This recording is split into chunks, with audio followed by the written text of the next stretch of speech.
How are you able to achieve that? Yung pantay-pantay na pakikitungo sa inyong mga anak. Ano ba? Pag mahal mo kasi yung ano, alam mo yun? Bigay lahat.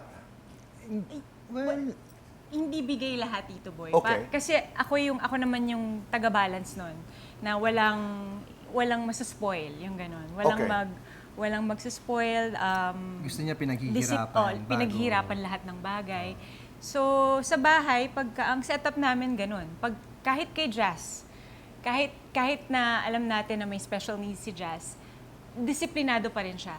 Kaya niyang maghugas ng pinggan, kaya niyang yung ganun, Tito Boy, Mahirap kasi na hindi ibigay namin sa kanila. binibigay lahat. Oo, lahat. Alright, okay. Na sinasabi namin palagi na lahat ng bagay pinaghihirapan. At yung mga bagay na meron kayo ngayon, talagang ginapang namin yan. Hindi dugot pawis namin yan. Hindi ganun kadali. So, yun, habang lumalaki sila, naiintindihan naman nila. Kahit si Calex, na medyo late, kasi sa akin, ngayon ko lang siya halos, nung naging mag-asawa kami, parang ngayon ko lang siya, Naging close. ngayon ko lang siya talagang nakakasama. And yung disiplina, ina-apply ko rin sa kanya. Hindi pwedeng sa dalawang bata lang. Tapos hindi pati sa sa kanya. kanya rin. Opo. Kahit dun sa bunso namin, ganun yan As na-disiplinahin early as ngayon. 2, Si Dylan. Grabe Okay. po. Dinidisiplina ko po talaga. You really are the disciplinarian. Are you a spoiler?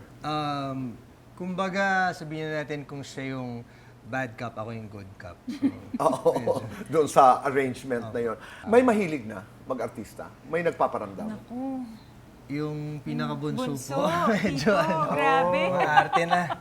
Oo nga naman, tingnan, May kahit makeup ang na mag-isa. pose eh. Tingnan mo.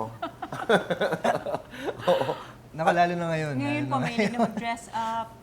Yung mga makeup ko, inaano na niya. Okay. Curious na siya. Mom, ano daw yung nasa lashes ko? Bakit daw maganda? Yung mga ganun yung mga Okay. tanong niya. Mom, lipstick din ako. Ganon. Yung ganon. Gusto niya rin mag-makeup, gusto niya mag-accessories, ganon. Umaarte, sumasayaw, kumakanta. At hindi nyo pipigilan ito. Para sa akin, mahirap pigilan yung gusto ng isang tao. Lalo Oo. na... Walang kondisyon. Oo. Na parang tapusin mo ang pag-aaral. Di ba, naririnig natin yan. sa Well, mga napaka-importante na tapusin mo na talaga yung pag-aaral. Pero after niyan sa pag-aaral, kung ano man yung gusto niyang gawin, susuportahan namin kahit ano.